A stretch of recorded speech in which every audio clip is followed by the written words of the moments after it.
What's going on, vinyl community? Welcome to another video with the Record Spinner. In today's video, I'm going to be talking about rock music and the occult and who exactly did it first. Now, this video is going to be focusing on the first defining heavy metal album, of course, by Black Sabbath, as well as an album that preceded it that got lost in the sands of time, but is historically significant in regards to heavy metal culture, by a band called Coven. We have a lot to get through in this video, so enough of the chit chat. Let's jump into what this video is all about. First up, let's talk about the band that everyone knows about, and that is Black Sabbath. The origins of Black Sabbath stem from the breakup of the band Mythology, which featured guitarist Tony Iommi and drummer Bill Ward. They enlisted bassist Geezer Butler and vocalist Ozzy Osbourne, who were in a band called Rare Breed. They first set out to be a heavy blues band called the Polka Tulk Blues Band with extra musicians until they were consolidated to a four-piece with the name Earth.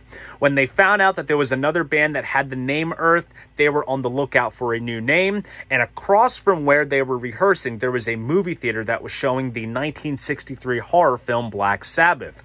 Geezer thought that it was interesting how people would spend money just to simply get scared, and during this time, Geezer had some interest in the occult and woke up to a black silhouetted figure standing at the foot of his bed at one point, and while he recounted the story to Ozzy, Ozzy would then go on to write the lyrics to the song Black Sabbath, recounting the whole experience. And it was at this moment that the band's name also became Black Sabbath, and they set out to write music that matched the horror of horror films, such as the one that was being shown across from their rehearsal space. On Friday the 13th in February 1970, Black Sabbath released their self-titled debut album, and it is this album here that marks the birth of heavy metal as we all know and love. Sounds of Rain and a Tolling Bell signal in the opening track, which I just mentioned, and the main riff that is used in this song is so evil sounding, and that is because of the use of the Devil's Note. So to break it down in music theory terms, the main riff of the song features an inversion of the tritone, which is an augmented fourth or diminished fifth in whatever scale that you're playing in, and it was given the label Diabolus in Musica since it was often used to suggest satanic connotations in Western European music. It should also be mentioned that Geezer was playing the riff to Gustav Holst's Mars in rehearsal, and it prompted Tony to rework it to feature the tritone and create that iconic riff. And the lyrics of the song are absolutely harrowing, about a figure in black that stands before you with eyes of fire, watching the flames get higher, that figure in black being Satan. This type of musical and lyrical content was unlike what Black Sabbath's contemporaries were doing at the time, and was surely a far cry from the flower power that dominated the later half of the 1960s. And these themes don't just end with the opening track. There is also the track Nib, which is written in the perspective of Lucifer, who ends up falling in love with a human woman and becomes a better person. It was titled Nib because of Bill Ward's pen nib goatee, but it is often wrongly deciphered as Nativity and Black. And then there are songs such as Behind the Wall of Sleep, which is a reference to the H.P. Lovecraft short story Beyond the Wall of Sleep, and the song The Wizard is actually based off of the character of Gandalf from J.R.R. Tolkien's The Hobbit. And while these two songs are not related to the occult, they do have strong mythological themes. Now, the members of Black Sabbath weren't by any means occultists or Satanists. They just use dark lyrical themes to complement their heavy music.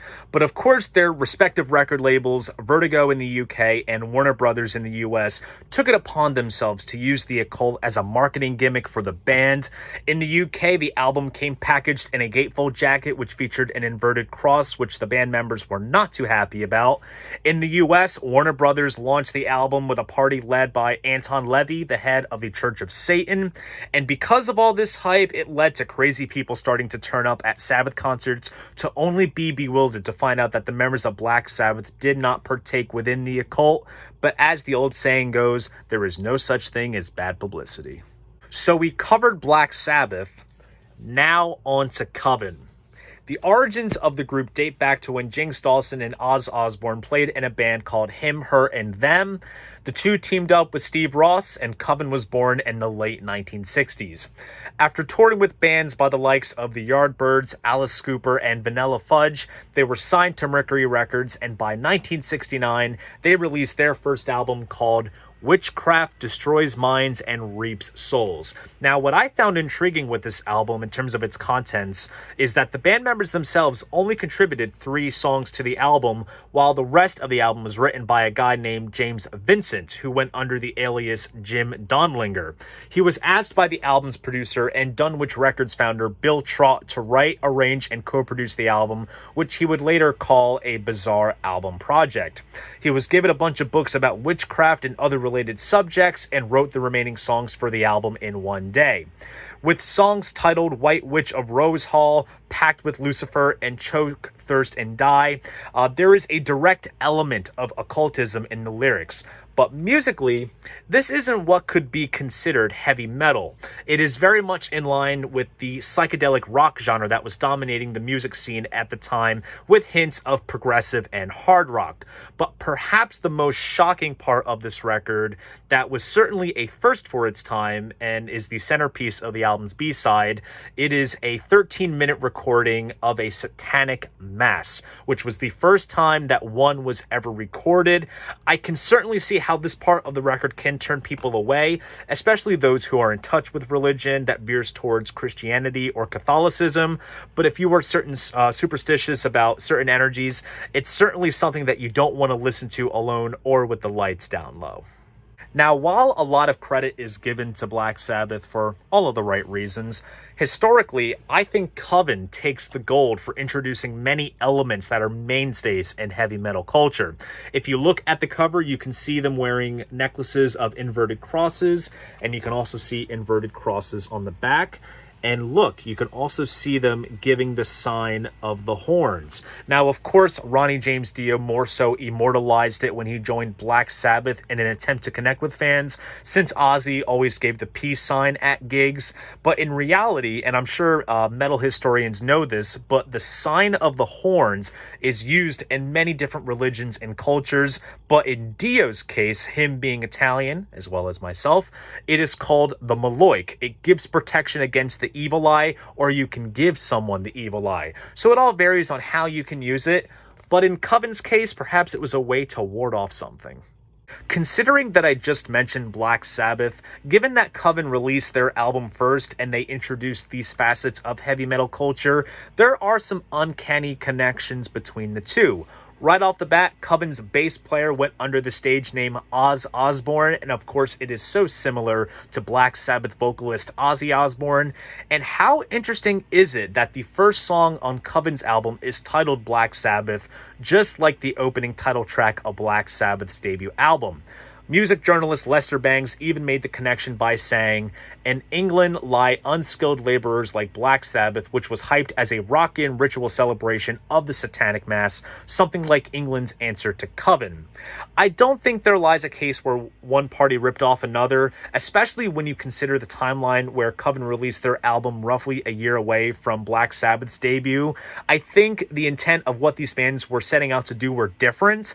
While Coven was singing about the devil in a joyous manner, Black Sabbath tapped into the occult material lightly, more so writing about the warning of the devil, while also tackling the other darker aspects of life. So yes, it is very much a strange coincidence, but there is no way that Black Sabbath themselves weren't aware of this band and their music at any given point early on in their career. Listen to the opening riff of Coven's Dignities of Hell, and listen to the middle section of Black Sabbath's Electric Funeral. Does it sound similar?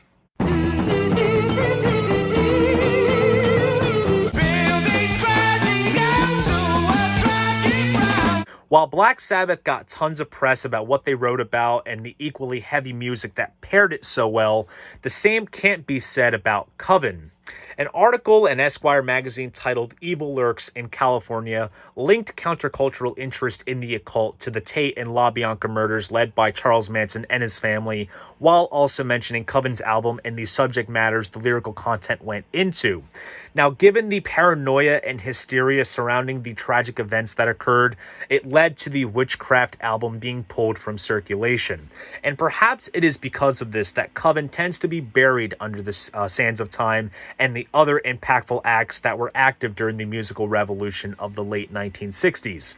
With that said, I do believe that all credit should be given where it is due to Black Sabbath for premiering a sound that was like no other, and perhaps it was the perfect match of doom and gloom riffs and lyrics alluding to the occult and dark side of life that launched the genre of heavy metal and an endless amount of bands and subgenres that would eventually follow. But with that said, who exactly did it first? I think Coven was certainly onto something. Maybe if the music was more in a darker vein, then it would have caught on. It's certainly one of those big what ifs, and if so, would the musical climate be different if Black Sabbath didn't make as big of an impact as they did? What do you guys think? Please drop a comment down below. I'd love to know. If you enjoyed this video, please go ahead, give it a like, subscribe to the channel. And if you want to support this channel, be sure to check me out on Patreon. See you guys in the next video, and most importantly, keep the records spinning.